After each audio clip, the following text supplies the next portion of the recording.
भल भाव में छतु धोईकी हल्दी पानी भेजी देती जीवाणु कीटाणु मरिया छतु भल भाव में चिपुड़ी छांकी दौची हलदी लंका गुंड लुण पियाज कंचा लंका टमाटो बेसर रसुण सोरिष तेल मैगिनेट करवा भल से मैगिनेट कर रखा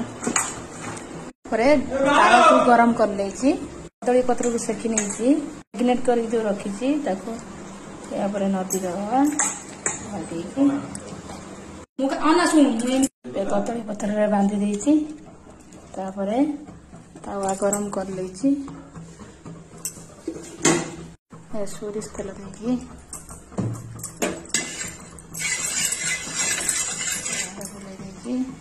नदी दवा